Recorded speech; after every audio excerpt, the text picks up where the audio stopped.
Hi there, and welcome to today's video, Soft Girl Summer Author Edition.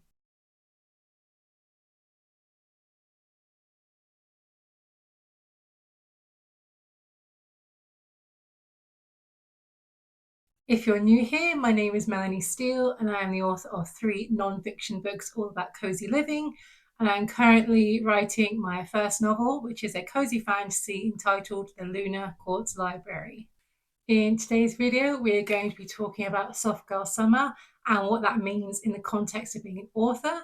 We're going to talk about what it means in general, the aesthetic and the vibes, how to have a soft girl summer by embracing soft, gentle hobbies and prioritizing self-care, and also how we can apply soft girl summer to our writing. So stay tuned for more on that. So, what is Soft Girl Summer?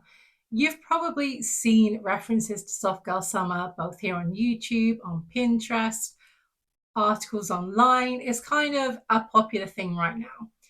But if you haven't seen any of that, basically, Soft Girl Summer is about embracing slow living, about embracing femininity.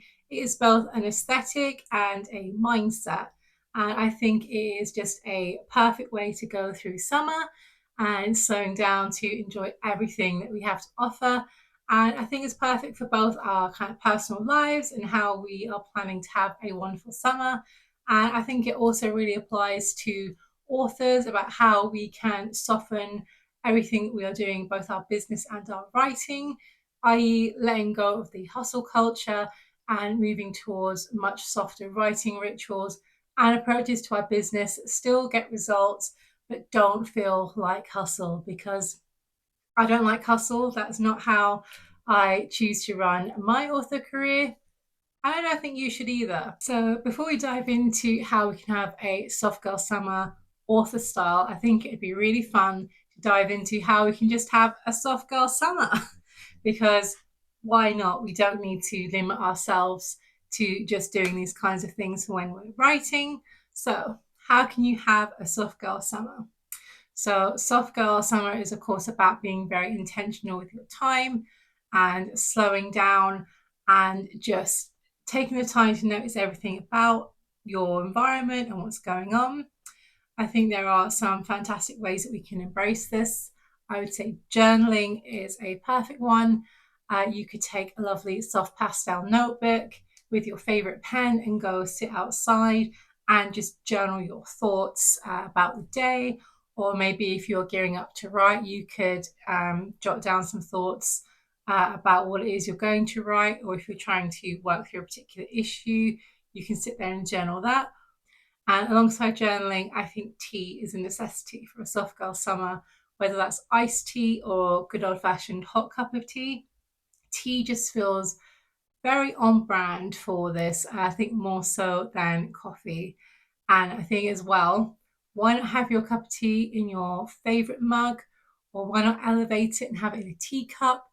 Brew it using a teapot. You see how all of these little kind of upgrades just make it feel more special and kind of elevate the experience. So you've got your cup of tea, you've got your journal, and you're sat outside embracing all the sunshine. It's just absolutely perfect soft girl summer vibes for you there. And of course, it doesn't stop there. So maybe that's how we're starting our day, but what are we doing throughout it? So, assuming you are not at work or something for the weekend, I think there are some fantastic soft girl hobbies that we can look at. And I think baking would be a fantastic one. Even when it gets a little bit hot, I think baking is still very soft girl summer. You might just need to reserve it for a day that's not too hot. And of course, you can bake whatever you want to bake. Lots of recipes online, lots of recipes in cookbooks. You could do something really lovely and delicate like cupcakes. Those feel very on brand for soft girl summer. But equally, you could do cookies. You could do something with fruit, kind of embracing seasonal fruits at this time of year. And just imagine that you're in your kitchen and you're doing your baking with your lovely apron. It's giving soft girl summer.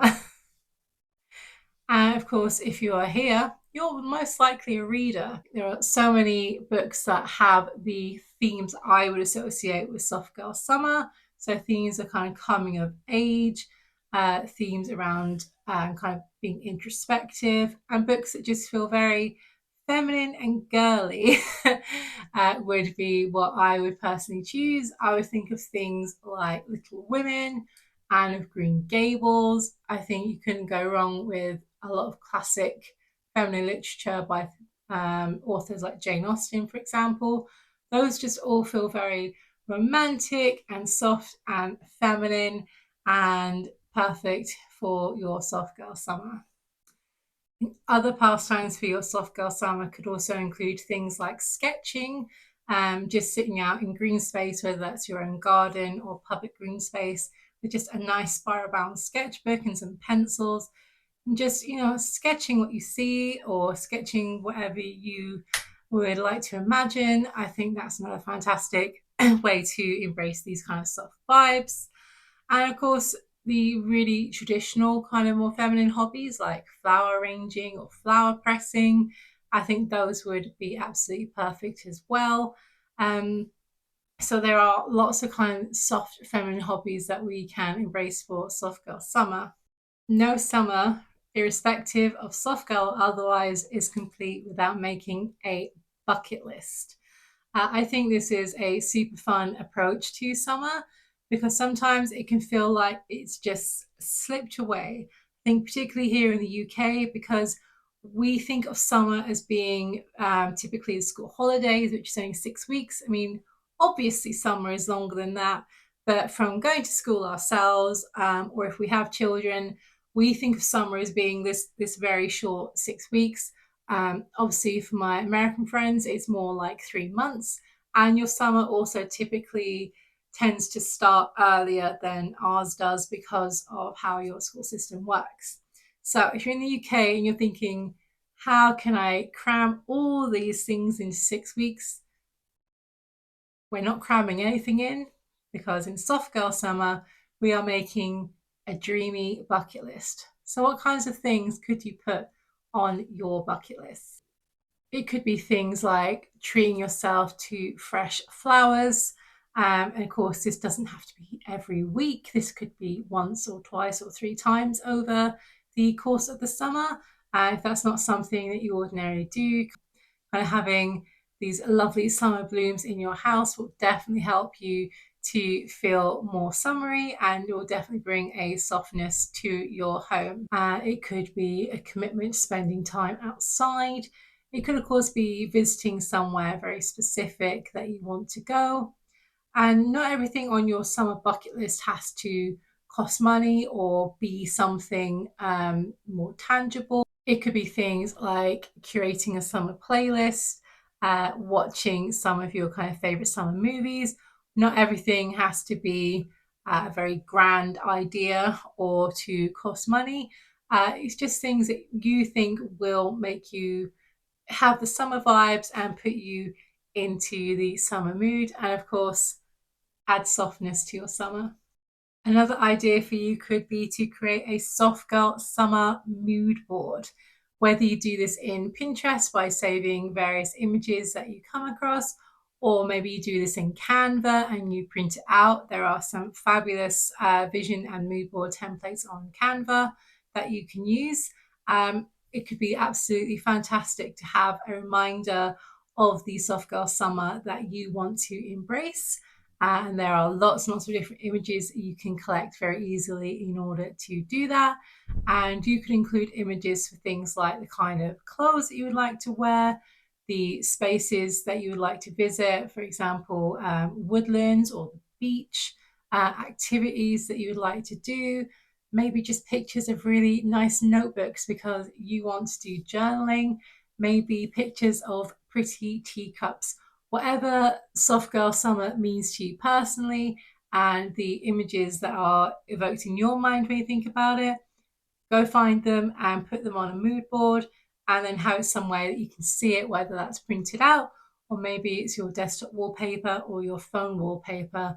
I think it's a really fun way to kind of keep the idea of soft girl summer in your mind because obviously you are looking at it more frequently in these places. And it's super fun just to spend time looking for those images online. And finally, I think it would be really fun to create a soft girl summer rituals menu.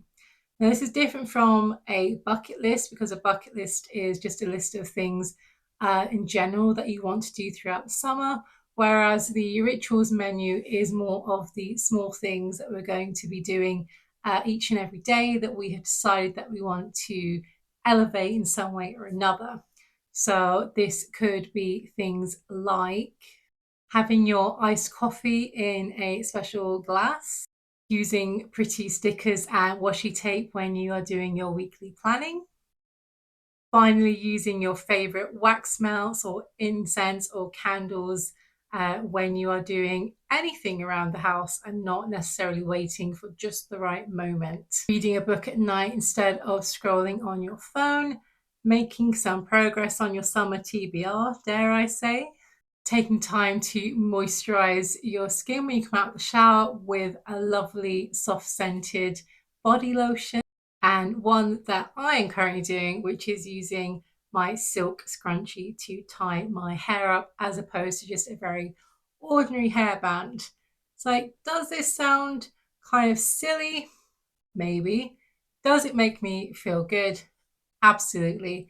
It's a tiny upgrade, but it really brings me joy and it just adds to the kind of soft girl summer vibes that I'm currently embracing. My challenge to you is to pick 5 soft girl summer rituals, i.e., tiny little upgrades of things you're already doing in your life to embrace over the summer. And of course, we're not going to beat ourselves up if we don't do all 5 of these every day, but maybe you might like to put them in a notebook or stick them somewhere that you might see, for example, on a mirror in your bedroom or somewhere in the kitchen, just to remind you of these little things that you have decided that you would like to do to elevate your summer. Before we dive into the segment on Soft Girl Summer for authors, I thought this would be a perfect stopping place to do some of the aforementioned journaling. I have some prompts for you to help you think about what it is that you are wanting to experience going into the summer, what you're looking to let go of. And I think it would be a great opportunity for you to stop about here, go get yourself a cup of tea or water or anything that you would like to drink, get yourself a notebook, and then come back as we move into the next question. You can, of course, pause the video after each one so that you can do your writing there and then. I think it would just be fantastic to do this in real time as you're watching. But of course, life is busy. So if you don't have the time, you can just come back to this part of the video. There will be timestamps down below and you can do some journaling alongside. So yeah, here are some journal prompts for you to think about for your perfect soft girl summer author edition. What are you holding on to that no longer feels aligned with the soft girl summer version of you that you're creating? What is the soft girl version of you dreaming about doing this summer? What do you want to do more of that brings you joy? What do you want to do less of? Okay, so let's move on to embracing soft girl summer vibes from the perspective of an author. So you can see so far, soft girl summer vibes very much embraces being slow and mindful and intentional. And this is something that we could all benefit from bringing to the table when we are doing our writing. So we already talked about cozy rituals with your nice tea, lighting a candle, and maybe doing some journaling. Those are fantastic ways to kind of start your writing. But in a wider sense as well, I think being very gracious towards yourself as you are writing is a very important part of Soft Girl Summer. How many of us have struggled with writing a particular scene or a dialogue or a character, and we just kind of sit there at our computer and we are very unkind to ourselves about it? Things like, why can't I just do this? Why isn't this character coming together? Why is this dialogue terrible? We say all these really unkind things to ourselves and we sit there, we try and force everything to come together. I'm very guilty of this. And it's no good. It is no good. let's take a different approach to this. When we are struggling with things, we just step back and we take a deep breath and we relax. We take a soft girl approach and we give ourselves grace. We say, it is okay. We can step back from that particular struggle. We can go do something else. We can write a different chapter. We give ourselves the kind of time and patience and everything that we need to just step away from that particular struggle, because we know that when we do that, the answer normally just comes about. How many times have you tried to solve something in a minute, can't think about it, and then you go away, you do something really mundane like cleaning, and the answer just appears? I know this has definitely happened for me, because sometimes just trying to focus there and then, it does more harm than good. So for your soft girl summer, when you're struggling with your writing, step back, take a deep breath, and give yourself some grace. You can come back to it and you will figure it out. Along with giving ourselves grace, let's give ourselves rest. If you're someone that just sits there for hour after hour typing and getting your word count out, but that doesn't always feel good to you. I know some people are very much hyper focused and they love doing that. But if you're doing it out of sense of obligation because you feel like that's what you must be doing as an author, time to take a step back from that in your soft girl summer. It's time to prioritize giving yourself a break. You don't need to write every day unless you want to. It is okay to take breaks, whether just in between writing sessions or longer breaks, giving yourself a whole day off if you're writing full time, giving yourself, a weekend off if you're writing part time. Giving yourself rest is actually going to aid your productivity by allowing your mind to have a break from the world you're creating and the story that you're writing.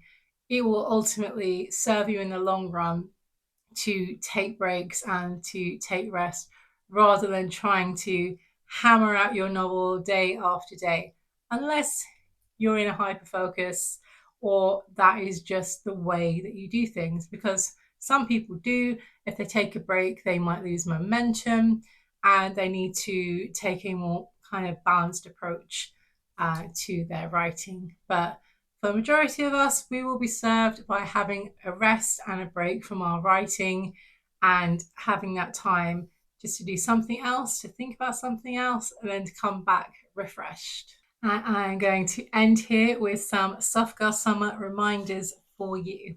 Romanticize your everyday. Always speak kindly. Follow what feels good. Curate your energy. Move your body with love. Surround yourself with beauty. And most importantly, make your joy non-negotiable this summer. So that's everything I have for this video of Soft Girl Summer Author Edition.